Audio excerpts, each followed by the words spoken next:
Hello guys, আসসালামু আলাইকুম। Lohagara rail station নিয়ে একটা ছোটোখাটো ব্লগ ভিডিও বানিয়ে ফেললাম। তো এই ভিডিওটা আমি তোমাদের সাথে শেয়ার করতেছি। আমার নানু বাড়ি হচ্ছে মরিচপাশা। এইখান থেকে আমি হাঁটতে হাঁটতে স্টেশনে যাচ্ছিলাম। তো যাওয়ার পথে এই ফলগুলোর দেখা মিলল। এইগুলার নাম জানি না, তবে এগুলো নিয়ে ছোটোবেলায় অনেক খেলা করছি। এত কথা বাদ দিয়ে চলো স্টেশনের দিকে চলে যাই আমরা। চলে আসলাম লোহাগড়া রেল স্টেশনে। তো এখানের পরিবেশটা খুব সুন্দর দেখাচ্ছে, কারণ বৃষ্টি হচ্ছিল, ঠান্ডা ঠান্ডা একটা আবহাওয়া। আর সবাই বসেছিল, অপেক্ষা করতেছিল যে কখন ট্রেনটা আসবে আর তারা দেখবে। ট্রেনটা এখানে থামবে না, তারপরেও সবাই দেখার জন্য আসছে দূর থেকে। তো ট্রেনটা হচ্ছে বেনাপোল থেকে ঢাকা যাচ্ছে। খুব সুন্দর একটা আবহাওয়া, সব কিছু মিলিয়ে সুন্দর একটা পরিবেশ। সবাই খুব মনোযোগ দিয়ে ট্রেন দেখতেছিল, আর আমি মনোযোগ দিয়ে ভিডিও করে যাচ্ছিলাম।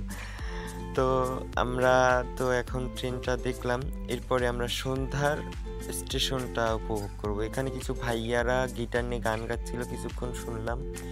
এরপরে তোমাদেরকে আস্তে আস্তে ঘুরে দেখাবো স্টেশনের বাকি দৃশ্যগুলো।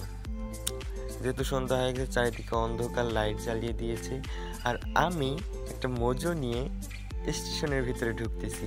ঝালমুড়ি খাইছি, বাদাম খাইছি, দেন অনেক কিছু, চাটা খাইছি, চিপস খাইছি, আর এখন একটা মোজো নিয়ে ভিতরে চলে আসছি এখানে একটু বসবো বলে। সুন্দর একটা আবহাওয়া যেহেতু, তো এখানে বসলাম, বসে মোজোটা এখন খাবো। আমি সেই মরিচপাশা থেকে লোহাগাড়া স্টেশনে হেঁটে হেঁটে আসছি বিকালে। তো আমার একটু ক্লান্তি লাগতেছে, সেজন্য ঠান্ডা মোজোটা খেয়ে নিলাম। এখন খুব ভালোই লাগতেছে। এখানে শান্ত একটা পরিবেশ, খুব সুন্দর। তোমার মন খারাপ থাকলেও ভালো হয়ে যাবে। লোহাগাড়া স্টেশনে যদি এখনো না এসে থাকো, তাহলে ছুটির দিনে অবশ্যই চলে আসবা। আর একটা কথা, সোমবারে কিন্তু ট্রেন অফ ডে। তো এবার সামনের গেটটা দেখাচ্ছি, মেন গেট যেটা। এখানে একটু পোস্ট নিলাম, এখানে একটা ছবিও তুলছি। আর চারিদিকের পরিবেশটা এত শান্ত যে এখানে আসলে তোমার মন ভালো হবে, এটা বাধ্যতামূলক। আর এখানে একটা ছোট ভাইয়ের সাথে পরিচয় হয় আমার, তো তার সাথে কিছু সময় কাটাই। তো তার সাথে চলো পরিচয় করিয়ে দিই। ছেলেটার সাথে আন্ডারস্ট্যান্ডিং ভালো হয়। এর নাম হচ্ছে জোহর, আর এর বাসায় স্টেশনের আশেপাশেই। তো এর সাথে অনেক গল্প করছি, অনেক ঘুরছি। এই আমাকে কিছু ছবি তুলে দিছে, ভিডিও করে দিছে। সো থ্যাঙ্কস ভাইয়া। এইবার আমি চলে এসেছি মেন পয়েন্টে।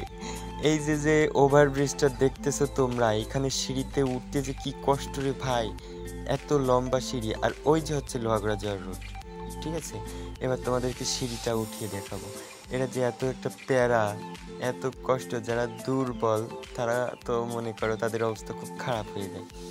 তো নিচে দেখো কতটা উঠছি, এবার তো আরও উঠতে হবে। তো আমি ভাবলাম যে এত আস্তে উঠে লাভ কি, একটু দৌড়ে দৌড়ে উঠে যাই তাড়াতাড়ি। তো উপরে চলে এসেছি। এখন তোমরা উপর থেকে স্টেশনের ভিউটা দেখো রাতের বেলায়, সুন্দর। তোমরা না আসলে বুঝবা না। খুব তাড়াতাড়ি এখানে চলে আসো। আমি তো এখানে এই যে বসে পড়েছি ওয়েদারটা ফিল করার জন্য। খুব ভালো একটা চঞ্চল মনোভাব চলে আসতেছে আমার ভেতরে। এরপরে এই যে দেখতেছি লোহাগাড়া লেখা, এটা দিনের বেলায় আমি দেখাতে চাইছিলাম, কিন্তু মনে ছিল না, করতে পারি না, এখন দেখাই দিলাম।